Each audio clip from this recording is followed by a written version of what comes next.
mi amigo le diré que está completamente equivocado. Pero quiero darle a conocer lo que Pablo escribió desde la lóbrega celda de una oscura cárcel, en donde estuvo prisionero por predicar el Evangelio de nuestro Señor Jesucristo. Y quiero que escuche atentamente lo que el apóstol dice en Filipenses 4, comenzando con el verso 4. Regocijaos en el Señor siempre. ¿Quién dijo eso? El apóstol Pablo. ¿Y cuándo lo dijo? Mientras estuvo preso en una cárcel romana. Regocijaos en el Señor siempre. Otra vez os digo, regocijaos. Vuestra gentileza sea conocida por todos los hombres. El Señor está cerca. Por nada estéis afanosos, sino sean conocidas vuestras peticiones delante de Dios en toda oración y ruego con acción de gracias. Y la paz de Dios, que sobrepasa todo entendimiento, guardará vuestros corazones y vuestros pensamientos en Cristo Jesús. Recuerde que estamos hablando de cómo controlar sus pensamientos, cómo controlar su manera de pensar. El apóstol Pablo en el verso 7 dice, y la paz de Dios que sobrepasa todo entendimiento, guardará vuestros corazones y vuestros pensamientos en Cristo Jesús. Pero ahora deseo que preste mucha atención a lo que dice el verso 8. Por lo demás, hermanos, todo lo que es verdadero, todo lo honesto, todo lo justo, todo lo puro, todo lo amable, todo lo que es de buen nombre, si hay virtud alguna, si algo digno de alabanza, en esto pensad. La Biblia dice que un hombre es lo que piensa. Por lo tanto, ¿cómo proteger sus pensamientos? ¿Cómo resguardar su manera de pensar de la influencia de los pensamientos impuros y pecaminosos que prevalecen en nuestro mundo actual? Una persona no salva es una persona que tiene una mente ciega. El Dios de este mundo ha cegado la mente de los incrédulos. Por naturaleza todos tenemos lo que la Biblia llama una mente carnal, y mientras tenemos esa mente carnal, estamos en guerra contra Dios. Así que para controlar nuestros pensamientos y nuestra manera de pensar, ¿qué es lo primero que debe suceder? Pues que nuestra mente carnal sea convertida. Pero escúcheme, aún una mente convertida puede ser corrompida. Pablo les dijo a los filipenses que estaba preocupado porque Satanás podía sutilmente corromper sus mentes de las sencillas enseñanzas del Evangelio del Señor Jesucristo. Y ciertamente Satanás puede venir y seducirnos. Una mente cristiana puede ser seducida y alejada de las verdades bíblicas. El diablo puede construir fortalezas en los corazones y mentes de los creyentes. Por eso, una mente que ha sido corrompida debe ser reconquistada. Debemos recuperar el terreno perdido. Escúcheme, una mente corrompida que ha sido reconquistada tiene que ser controlada por Cristo. El Señor debe estar a cargo de nuestra mente y debemos aprender a escoger nuestros pensamientos, así como escogemos a nuestros amigos. Si es que tuviéramos el suficiente sentido común de escoger solo buenos amigos. Debemos tener ciertos parámetros para saber la clase de pensamientos que debemos admitir en nuestra mente y aquellos que debemos desecharlos en forma absoluta. Pero Pablo, cuando está listo para hablar de estos parámetros, primero presenta un contexto como base fundamental de lo que va a hablar. Y al preparar el escenario, Pablo habla de tres cosas. Primero, usted debe encontrar su gozo en el Señor. Note que en el verso 4 él no dice, regocijaos siempre. Hubiera sido una verdadera tontería si solo decía eso. Pero no es ninguna tontería cuando dice, regocijaos en el Señor siempre. O sea, les está diciendo a los filipenses que el verdadero gozo solo lo encontrarán en el Señor Jesucristo. Esto pone en evidencia que cada creyente que controla su manera de pensar tendrá un gozo, un regocijo consciente, continuo, conspicuo y contagioso, porque ese gozo está fundamentado, anclado en el Señor Jesucristo. Permítame compartir con usted algo muy personal. Yo procuro tener siempre mi mente ocupada, aún en tiempo de descanso o de vacación, porque una mente ociosa es el mejor taller del diablo. Y he descubierto el secreto de la fortaleza. Es el gozo del Señor. Él es mi fortaleza. Y eso no es solo una frase bonita, ni parte de alguna canción espiritual preferida. Es la realidad. El Señor es mi fortaleza. Hay veces cuando dejo mi oficina y vengo a grabar estos mensajes radiales y estoy física y mentalmente cansado. Y me detengo y digo, Señor Jesús, te amo. Gracias por quien tú eres y lo que representas para mí. Tú eres en verdad mi fortaleza física, mental, espiritual y emocional. Y casi de inmediato siento el poder y la fortaleza que inunda mi cuerpo y sé, sin la menor sombra de duda, que el Señor es mi fortaleza. Y por eso me regocijo siempre en el Señor. Por favor, busque Juan 15:11. Estas cosas os he hablado para que mi gozo esté en vosotros y vuestro gozo sea cumplido. De paso, quiero decir que el gozo en Jesús es el único gozo que permanece. Si su gozo depende de alguna otra persona o de alguna cosa, ese es un gozo pasajero que no permanece. Que alguien o algo puede quitárnoslo. Yo me alegro de que el gozo de Pablo no era porque estaba en libertad, porque le hubiera sido completamente fácil decir que estaba gozoso si tenía libertad. Pero él dijo que tenía pleno gozo estando en la cárcel. Así que no tenga su gozo de las circunstancias. No pretende encontrar su gozo en las diversiones. No espere encontrar gozo genuino en los negocios. Ni se engañe creyendo que el verdadero gozo está en tener amigos, aunque sean buenos amigos. Tampoco el tener buena salud es fuente de gozo verdadero. Todas estas cosas que he mencionado le pueden proporcionar ciertas alegrías pasajeras, pero nunca un gozo genuino y verdadero. El único manantial de gozo profundo y permanente es el Señor Jesucristo. Regocijaos en el Señor siempre. Otra vez digo, regocijaos. Segundo, recuerde que Dios siempre está cerca. Reconozca la presencia de Dios continuamente. Pablo en el verso 5 de Filipenses 4 dice, vuestra gentileza sea conocida de todos los hombres, el Señor está cerca. Escúcheme, la expresión el Señor está cerca no es en referencia a la segunda venida de Cristo, sino que describe la realidad de lo que Pablo estaba experimentando en esa prisión romana. Y él dice, el Señor está aquí, conmigo, aún en esta celda. En Juan 14:16, el Señor Jesús dijo, y yo rogaré al Padre, y os dará otro consolador, para que esté con vosotros para siempre. La forma de tener una saludable actitud mental es encontrando gozo en el Señor, y estar consciente de la constante presencia de Dios. Cuando usted hace esto, lo maravilloso es que Jesús le ayuda a llevar sus problemas. Es como si Pablo estuviera diciendo, aunque estoy aquí en la prisión, el Señor Jesús está conmigo. ¿Sabe? El Señor Jesús no vino para sacarle de los problemas, sino para vivir esos problemas con usted. ¿No es eso maravilloso?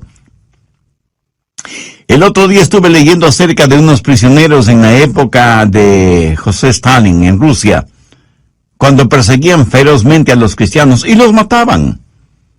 Un grupo de 20 cristianos estaba reunido en un edificio cuando Stalin, al frente de un pelotón de soldados, entró en el recinto y comenzó a hacer una lista de quienes estaban reunidos allí. Un oficial vino y le informó que había 30 personas. Entonces uno de los cristianos dijo, oficial, está equivocado. Estamos aquí 31 personas porque Jesús está aquí con nosotros. Hermoso, ¿no le parece? Tercero, rehúse el preocuparse por todo. Filipenses 4:6. Por nada estéis afanosos, sino sean conocidas vuestras peticiones delante de Dios en toda oración y ruego, con acción de gracias. ¿Lo captó? Por nada estéis afanosos. En el original griego esta frase conlleva la idea de algo que se desgarra. Y eso es exactamente lo que la preocupación hace, nos desgarra interiormente. En un lado está el temor y en el otro lado está la esperanza. Y usted se encuentra exactamente en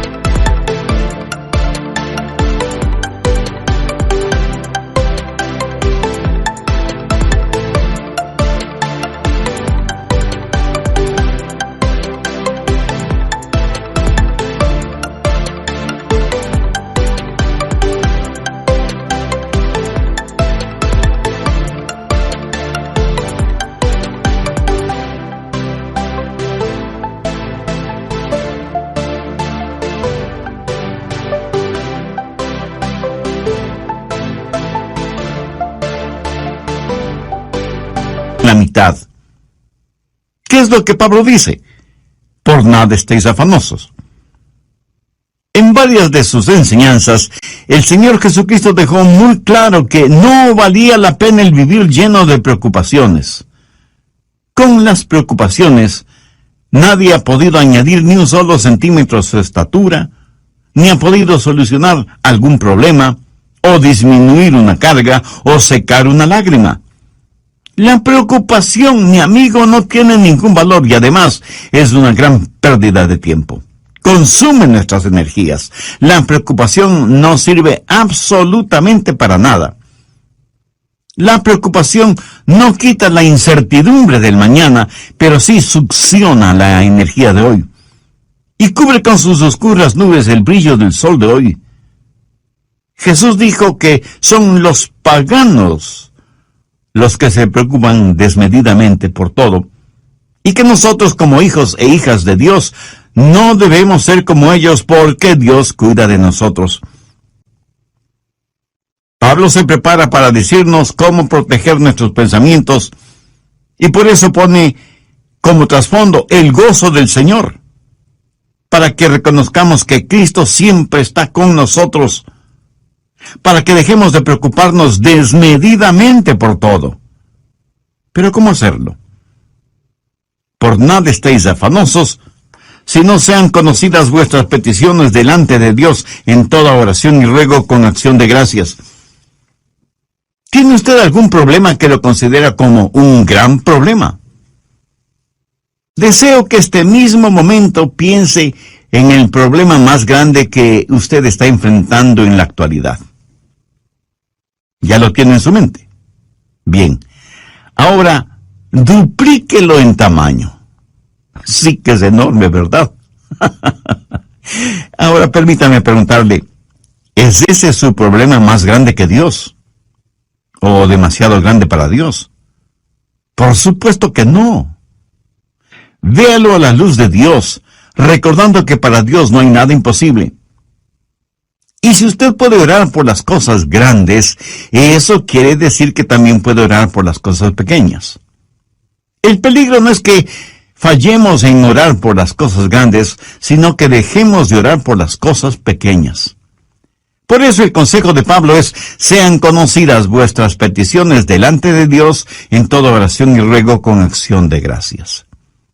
Cuarto, desarrolle un espíritu de gratitud. Esto es en preparación para que usted pueda revisar su manera de pensar. Puede evaluar sus pensamientos para saber si los deja o no entrar en su corazón y en su mente. Tenga un espíritu de gratitud. Ore acerca de todo y dé gracias a Dios por todo, lo grande y lo pequeño, lo que es importante y lo que parece insignificante.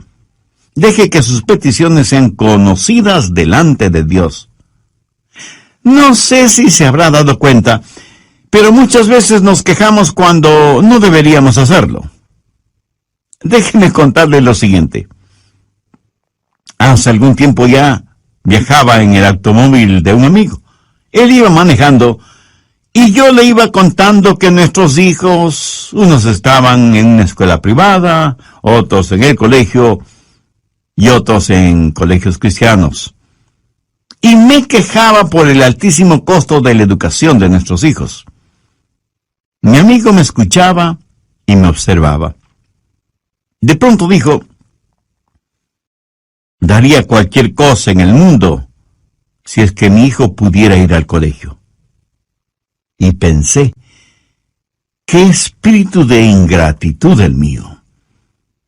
Mi amigo tenía un hijo rebelde, es lo que generalmente decimos una oveja negra. Mi amigo estaba dispuesto a pagar cualquier cosa con tal que su hijo quisiera ir a estudiar. Y aquí estaba yo quejándome amargamente de cuán cara era la educación de mis hijos. Paradójico, ¿no le parece? ¿Alguna vez se ha quejado porque tiene que lavar o secar los platos? Hay muchas personas en muchos países del mundo que les gustaría tener platos aunque fueran sucios. ¿Me escuchó? Quiero decir que los platos sucios son una señal de que usted tuvo algo en qué comer. Una cuchara, un tenedor, cuchillo para comer. Mi amigo, hay millones de personas que usan sus manos, sus dedos para comer y ni siquiera tienen agua para lavarlas después. Hay que saber cultivar un espíritu de genuina gratitud hacia Dios. Ahora, todo esto no es más que el escenario para saber cómo controlar sus pensamientos. Es como el estar en un aeropuerto y pasar por los controles de seguridad que tienen sensores para detectar cualquier objeto que pudiera considerarse peligroso o algunas sustancias prohibidas que algunas personas tratan de pasar de contrabando. Los servicios de seguridad en los aeropuertos no permitirán que usted se embarque en un avión llevando esas cosas prohibidas. El apóstol Pablo presenta una especie de lista en el verso 8 y quiero que ponga mucha atención a su contenido. Por lo demás, hermanos, todo lo que es verdadero, todo lo honesto, todo lo justo, los Filipenses capítulo 4 y los versos del 4 al 8. De esta porción bíblica hemos visto ya tres cosas fundamentales. Primero, usted debe encontrar su gozo en el Señor. Note que en el verso 4, Pablo nos dice, regocijaos siempre. Hubiera sido una verdadera tontería si solo decía eso. Pero no es ninguna tontería cuando dice, regocijaos en el Señor siempre. O sea, les está diciendo a los filipenses que el verdadero gozo solo lo encontrarán en el Señor Jesucristo. Esto pone en evidencia que cada creyente que controla su manera de pensar tendrá un gozo, un regocijo consciente, continuo, conspicuo y contagioso, porque ese gozo está fundamentado, anclado en el Señor Jesucristo. Segundo, recuerde que Dios siempre está cerca. Reconozca la presencia de Dios continuamente. Pablo en el verso 5 de Filipenses 4 dice, vuestra gentileza sea conocida de todos los hombres, el Señor está cerca. Y la expresión el Señor está cerca no es en referencia a la segunda venida de Cristo, sino que describe la realidad de lo que Pablo estaba experimentando en esa prisión romana y dice, el Señor está aquí conmigo, aún en esta celda. En Juan 14:16, el Señor Jesús dijo, y yo rogaré al Padre y os dará otro consolador, para que esté con vosotros para siempre. Tercero, rehúse el preocuparse por todo. Filipenses 4:6. Por nada estéis afanosos, sino sean conocidas vuestras peticiones delante de Dios en toda oración y ruego con acción de gracias. ¿Lo captó? Por nada estéis afanosos. En el original griego esta frase conlleva la idea de algo que se desgarra. Y eso es exactamente lo que la preocupación hace, nos desgarra interiormente. En un lado está el temor y en el otro lado está la esperanza. Y usted se encuentra exactamente en la mitad. ¿Qué es lo que Pablo dice? Por nada estéis afanosos. Cuarto, desarrolle un espíritu de gratitud. Tengo un espíritu de gratitud. Ore acerca de todo y de gracias a Dios por todo, lo grande y lo pequeño, lo que es importante y lo que parece insignificante. Deje que sus peticiones sean conocidas delante de Dios. El apóstol Pablo presenta una especie de lista en el verso 8 y quiero que ponga atención a su contenido. Por lo demás, hermanos, todo lo que es verdadero, todo lo honesto, todo lo justo, todo lo bueno, todo lo amable, todo lo que es de buen nombre, si hay virtud alguna, si algo digno de alabanza, en esto pensad. Bien, ahora quiero que note algunas cosas muy importantes. Primero, la prueba de la dependencia o confianza. Aquí debemos hacernos algunas preguntas. ¿Es verdadero? ¿Puedo confiar en eso? ¿Puedo depender de eso? Todo lo que es verdadero. ¿Sabe que vivimos en una generación que no pregunta si algo es verdadero? La pregunta importante en nuestros días es, ¿trabaja? ¿Da resultado? No deje que ninguna cosa prohibida penetre en los recintos de su mente y que cómodamente se instale allí. No la absorba en su corazón, ni la haga parte de su filosofía de la vida. Si algo no es genuino o verdadero, no permita que sea parte de su forma de pensar. Evalúelo todo de acuerdo a la Biblia, que es la fuente primordial de la verdad. Segundo, la prueba del respeto. Pablo dice, todo lo que es verdadero, todo lo honesto. Y aquí la palabra honesto literalmente significa honorable. Hace referencia a cosas que son honorables, honrosas. ¿Permite usted que cosas deshonrosas se acumulen en su mente? Guarda mentalmente cosas que no son dignas de su respeto. Cosas que no son dignas de que usted invierta su tiempo en ellas. Algunas cosas no son malas porque son viles. Son malas porque son necias, tontas, estúpidas, cosas que no valen la pena. Tercero, la prueba de las riquezas. Todo lo justo. ¿Sabía que la palabra justo en este versículo significa recto, derecho, lo cual es lo opuesto a torcido? Entonces, ¿qué significa esto? Significa que usted no debe dejar que ningún pensamiento torcido, deformado, penetre en su mente. ¿Piensa usted siempre correctamente, con rectitud?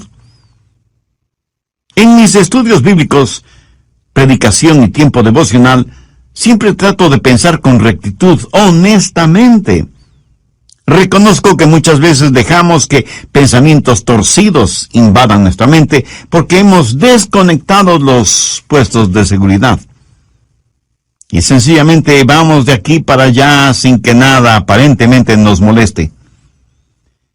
Pero Pablo dice que hay ciertas cosas que no deben pasar por la puerta de nuestra mente. Cualquier cosa que no nos inspira confianza o respeto, o que levanta una bandera de sospecha, ni siquiera debe merodear la periferia de nuestros pensamientos. El apóstol también hace mención a todo lo puro, y puro significa algo que está libre de cualquier contaminación, algo libre de manchas o suciedad. Esto en referencia a objetos o animales. ¿Es esto lo suficientemente puro como para ser usado en la adoración a Dios? ¿Es esto lo suficientemente puro como para ser ofrecido a Dios? Estas preguntas nos llevan al siguiente punto. Cuarto, la prueba de la reverencia. Todo lo que es puro. ¿Es esto algo de lo cual no me avergüenzo de ofrecérselo a Dios? Escúcheme.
tomar cierta historia o cierta película o cierta música o cierta literatura o ciertas amistades o ciertos hábitos y decir, Señor, con esto te adoro. Estoy seguro que alguien me dirá, pastor, ¿no estamos supuestos a adorar a Dios con todas las cosas? Mi amigo, si piensa así, está tremendamente equivocado, porque la verdad es que debemos adorar a Dios con todas las cosas. Por favor, busque 1 Corintios 10:31. Si pues coméis o bebéis o hacéis otra cosa, hacedlo todo para la gloria de Dios. Ahora piense por un momento. ¿Son sus amistades, sus pasatiempos, su trabajo y aún su propia familia algo con lo cual usted podría decir, Señor, te lo ofrezco a ti? Hace algún tiempo estuve en una conferencia bíblica en otra ciudad y tuve la oportunidad de ver la cadena de montañas conocida como Montañas Azules, justo en la estación del año cuando las hojas de los árboles se vuelven amarillas, rojas, azules, doradas y en fin, tienen todos los colores del arco iris. Mi esposa y yo nos quedamos asombrados y maravillados de ver la creación de Dios en toda su espléndida belleza. Y me acuerdo que dije, Señor, esta es una extraordinaria experiencia que me mueve a adorarte más y más. Este buen tiempo que nos permites tener, este regocijo espiritual interno, esta belleza que nos rodea, que proviene de ti, todo te lo dedico a ti porque no solo está lleno de armonía y de encanto, sino de inmaculada pureza. Señor, tú eres digno de nuestra adoración. Amigo, escúcheme. Si cualquier cosa que usted hace no pasa la prueba de la reverencia, o sea, no es algo que pueda ofrecerle a Dios, no se atreva a insultar a Dios presentándosela. Si cualquier relación personal o actividad o recreación o negocios o lo que sea no tiene el distintivo de reverencia hacia Dios, ni siquiera lo piense. Quinto, la prueba de la relación. Pablo continúa diciendo, todo lo que es de buen nombre. En el original griego, esta frase literalmente dice, aquellas personas o cosas que causan que se las ame. ¿Qué es lo que causa que usted ame? Si piensa en aquello que causa que usted critique injustamente, o que provoca división entre otras personas, eso es erróneo, negativo, malo. Todo lo que es de buen nombre tiene la connotación de ser guiados hacia el amor. Lo que piensa le guía hacia el amor. Tal vez alguien me pregunte, pastor, ¿eso significa que tengo que aprobar lo que otras personas hacen? Sí y no. Si lo que hacen es bueno, beneficioso, ejemplar, útil, usted lo aprueba. Si es algo negativo, perturbador, divisivo o destructivo, por supuesto que usted no debe aprobarlo. Y no se necesita ser un genio para entender esto, ¿verdad? Pero el que no apruebe lo que otras personas hacen, por la razón que sea, eso no significa que no debe amarlas. Dios nos acepta a cada uno de nosotros, aunque obviamente no aprueba lo que como pecadores hacemos. Sexto, la prueba del refinamiento. Todo lo que es de buen nombre. Esto hace referencia a algo de categoría, buena educación, refinamiento, algo que es bueno sin mayores explicaciones. Verá, en todas partes del mundo y en todos los niveles sociales hay personas chismosas.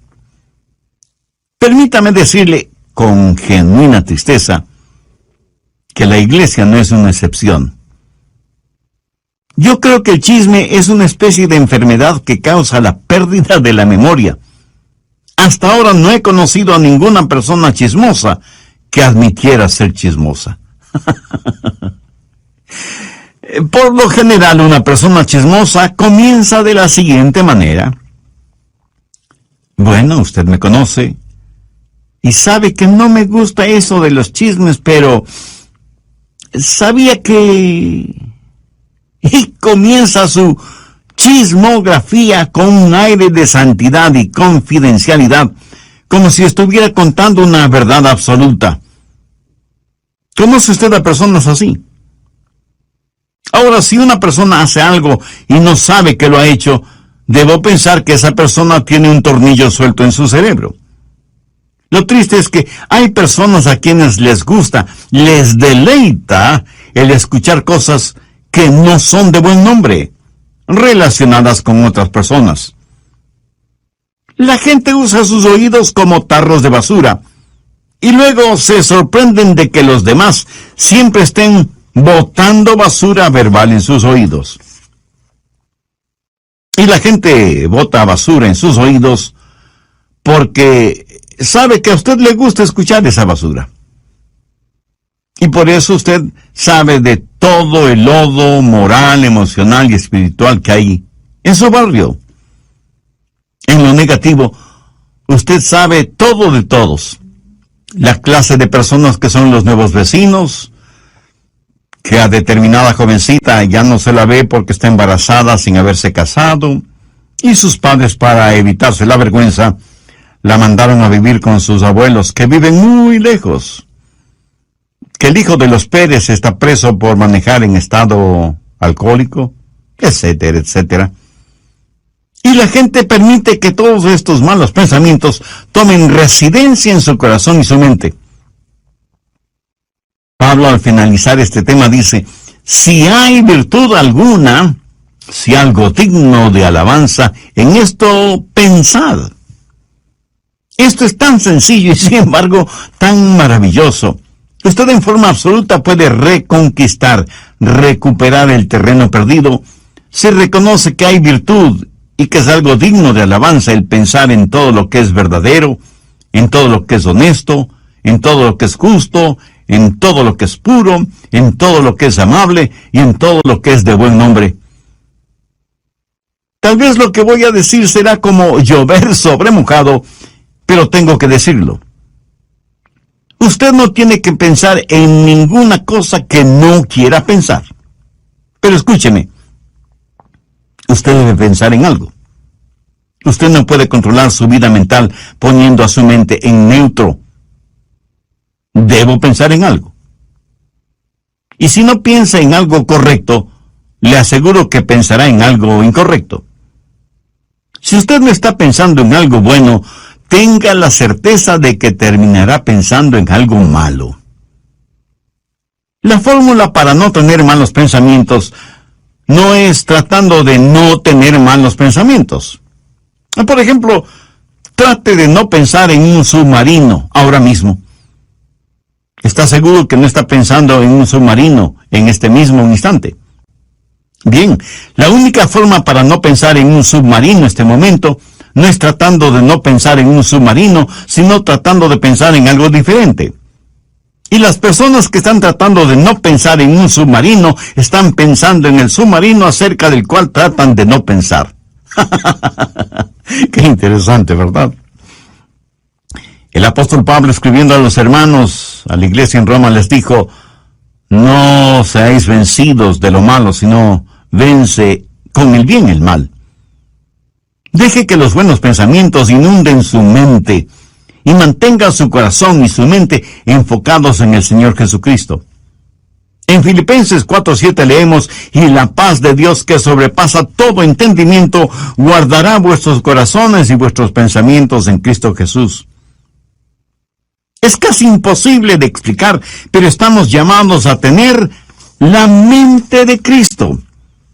Por lo tanto, debemos aprender a tener los pensamientos de Dios en Cristo y utilizar la normativa que Pablo nos da en Filipenses 4 como punto de seguridad por donde deben pasar todos los pensamientos antes de que tomen residencia en nuestros corazones y mentes. Y sea agradecido con Dios por su preciosa palabra. Debemos orar para que nos ayude a mantener nuestros pensamientos, nuestras mentes, nuestros corazones bajo la sangre de Cristo. Entre quienes me escuchan en este mismo momento, ¿Habrá alguien que quiera entregar su corazón al Señor Jesucristo? Alguien que quiera ser salvo, independientemente de la edad que tenga o del nivel social o financiero al que pertenezca. Alguien que quiera tener un verdadero propósito para vivir y una firme esperanza a la hora de morir. Si usted puede hacer esa decisión espiritual ahora mismo, si ese es su deseo, le invito a orar conmigo una corta oración. Mi oración será únicamente para guiarle. Ore con sus propias palabras y puede orar en voz alta o en voz baja o silenciosamente si lo prefiere, pero ore con fe, con sinceridad, con convicción. Querido Dios, reconozco que mis pensamientos no siempre son puros.